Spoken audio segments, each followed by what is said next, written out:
Before you buy a single plant for your garden, you can save some time and money by doing some important planning. Take time to research different plants and features you want in your garden, as well as working out which needs to be removed first.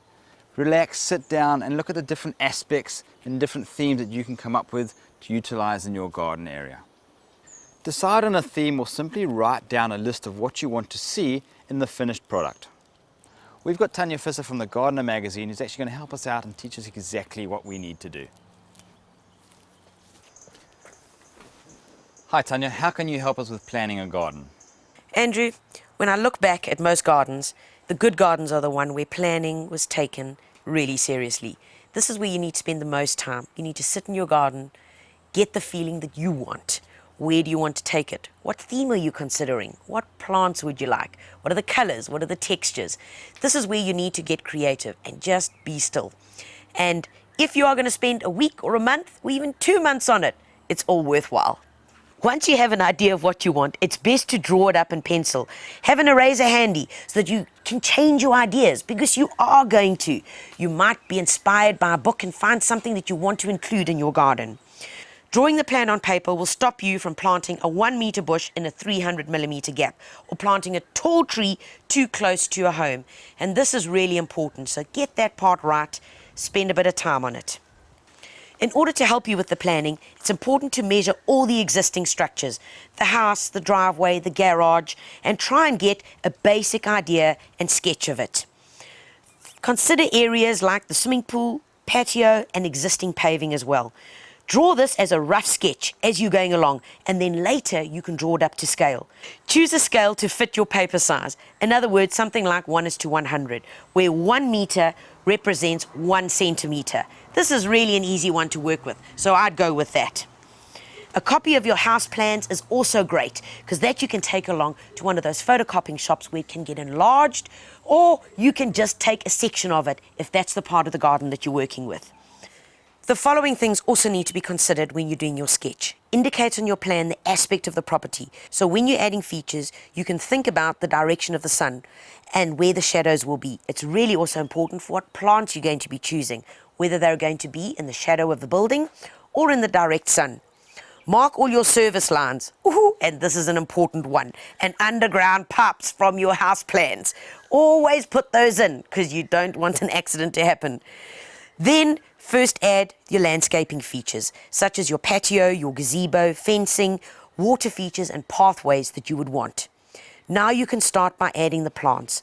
List your plants on the side of the plan, starting with your ground covers, small shrubs, large shrubs, form plants, and then your trees. And remember, you can change your mind, add different combinations, considering all the other planning aspects that we've spoken about: scale and proportion, texture. Play around with them, walk into your local builders, and you can work with the plants and see if these things are actually going to work in your garden. How can we find out more about what plants to use? I may be sounding like a stuck record, but it's important that you do the following: research, research, and even more research. Find out about all the plants you would like in your garden with care, and note the size and color, and put down a few remarks like, is this for the birds? Is it for a form plant? Is it a spiky leaf plant? Because sometimes the botanical names can get a bit confusing. Make sure the plants that you choose will grow in your area, and make use of South African gardening books and magazines. Start with a few types of trees, shrubs, form plants and ground covers. A good design repeats these plants throughout the garden. Take into account the climate of your region, the plants that grow large in subtropical areas rather than colder areas, and make sure that the plants that you want are available from your area. Take into account the soil conditions. Dry, rocky soils require hardier plants. Identify your soil type and plan to prepare the soil well with compost. And remember, you can never have too much compost in your garden.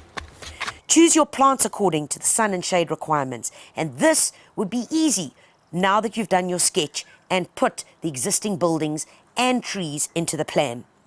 Make space on your plan for the practicalities of your household. For example, a play area for the children, or for a pet to run along the fence. And remember, you're never going to change the direction of where pets run, so rather work your garden around that than try and change their direction.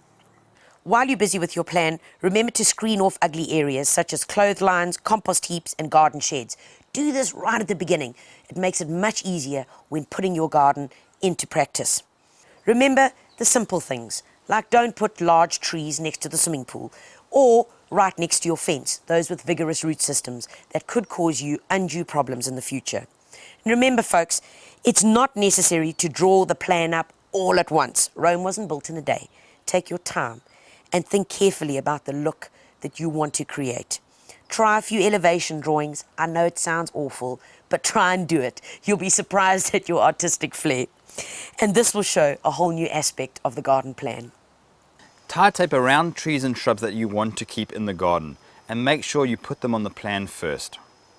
If they need identifying, take pictures of the plants to your local garden centre for identification. Tanya, thank you so much for all the tips and help that you've given us. Remember, go down and see the guys at Builders, then you can really get your plan into play.